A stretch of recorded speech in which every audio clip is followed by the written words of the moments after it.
Howdy, everyone. My name is Nick Oldham. I'm Assistant General Chairman of the Atchison, Topeka, Santa Fe, Frisco, also known as the ATSFF System Federation. I'm here to answer some Southline agreement questions as well as some BN agreement questions. So let's get started. In this video, we will learn how to submit a time claim and/or grievance. The process for time claims and grievances can be found in our collective bargaining agreements, Rule 14 of the Southlines and Rule 42 in the BN. Time claims and grievances are written because the carrier has violated one or more rules in the CBAs.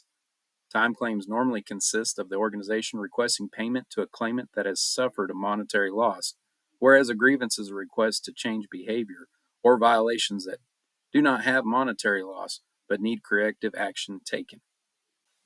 Let's discuss where you can find a time claim or grievance form. We use the same form for both time claims and grievances, so no need to remember different locations and/or forms for either one. If you are an old head who likes to do things old school, then you can have a form faxed or mailed to you by contacting our office at 316-283-1470. Once the form is filled out, then you can fax it back to our office at 316-283-7264 or mail it to our office at 521 Southeast 10th Street, Newton, Kansas 67114. You want to complete the form online, then visit us at ATSFF.com. Click the eForms tab, then select the Claim/Grievance form. Complete the form and click Submit, and a message stating the claim was submitted successfully to rmociel@atsff.org will appear, and you will also receive a confirmation email. If you prefer the app, then download it and click Members Only, then click Grievance Form. Complete the form and click Submit, and you will receive the same message as a website for confirmation. If you would like to use the website or the app to submit a time claim or grievance, then you must first register with our website. Go to atsff.com and select from the Members Only tab. The website will then ask for a username and password, and below that is a registration form for new users. Complete and submit the new user form and allow at least one business day for our office to approve the new user information. The reason for our office to review the request is that only ATSFF members are allowed to submit claims and grievances, as well as have access to our other members-only information. This information is not for carrier supervisors. Once completed, the member will have full access to the website and the app. If you've already registered but have forgotten your password, then do not fill out the registration form again. Please contact our office at 316-283-7264, and we will give you a temporary password to log in and change it to your preference. The success of any time claim or grievance depends on the evidence and statements provided. The form shown here is for our members to fill out and submit to our office. This form is not submitted to the carrier. All claims are reviewed and rewritten by a Federation officer and then submitted to the carrier, and this all must be completed before the 60th day in the time frame. All time claims and grievances must answer these 5 questions: who, what, when, where, and why. First, let's discuss the question who. Who is not only the claimant and/or claimants, but who are we claiming? Example, if we are claiming a junior employee, then we must have that employee's first and last name, and not just their job position. Don't worry with their employee ID unless you have it, but their name is crucial. If it is a contractor that we are claiming, then we must have the contracting company's name and how many employees they have and what they are doing. For example, if we witness 3 Holcher employees on property, make sure to list the contracting company name Holcher, but also what duties are the contract employees doing, such as foreman work, or a truck driver, or a machine operator. Next, what happened? This is where the claimant gives us a description of the events that led to the violations.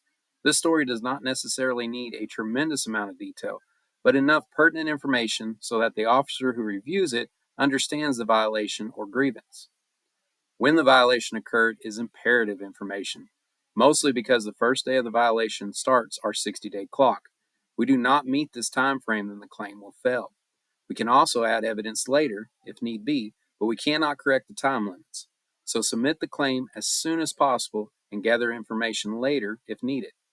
Think of it as one of those situations where we should shoot first and aim later. Where did the violation occur is critical information because this could change which CBA rules we should submit the violations under. or it could change which district the violations occurred, which could lead to other claims. Please list the district, division, and/or subdivision where the violation occurred and the closest milepost or city. Finally, we must answer the question, why? Why was this a violation of the CVAs? When a member answers the other questions of who, what, when, and where, then an ATSFF officer will be able to determine which rules, appendixes, and/or other agreements that were violated. The member should list what rules they are aware of, and the officer will ensure that any and all rules and agreements that are affected will be submitted. This screen shows us a generic flowchart of the claims process.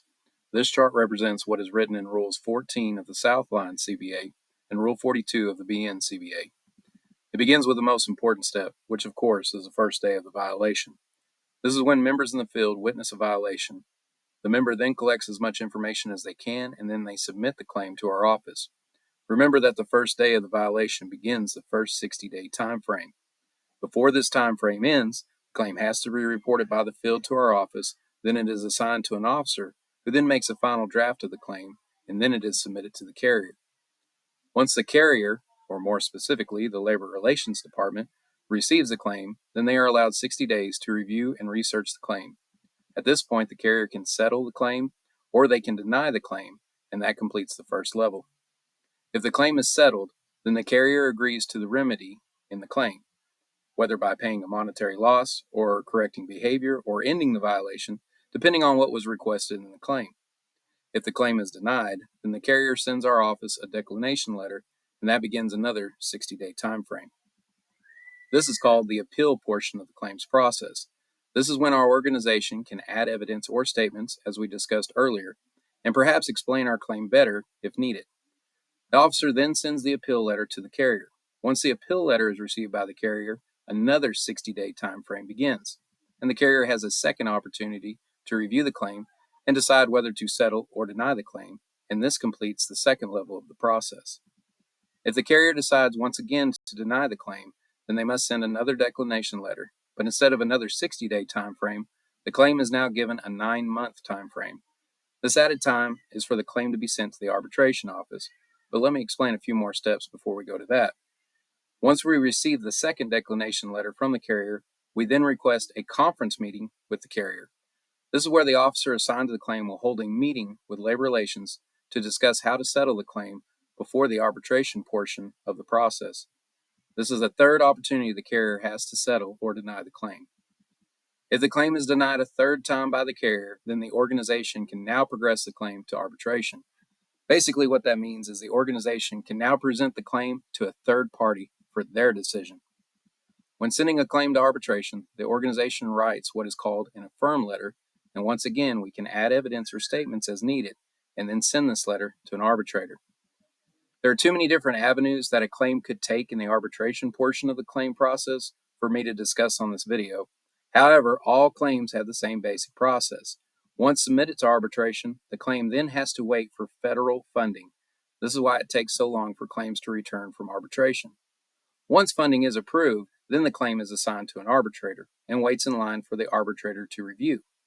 When the arbitrator reviews the claim and makes their decision, then a letter is sent to both parties, the carrier and the organization, and then the decision is carried out, normally within 30 days.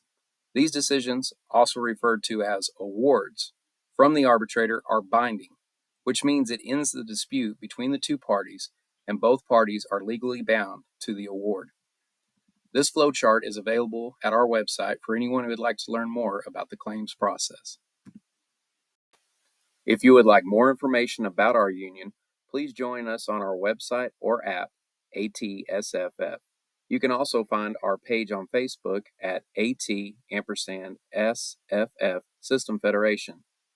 Also find more training videos like this one on our YouTube channel by searching at South Lines Union, or give us a call at 316-283-1470.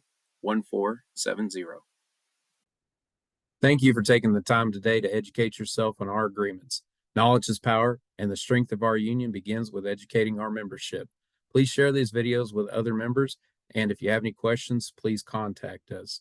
Again, thanks, and have a safe day.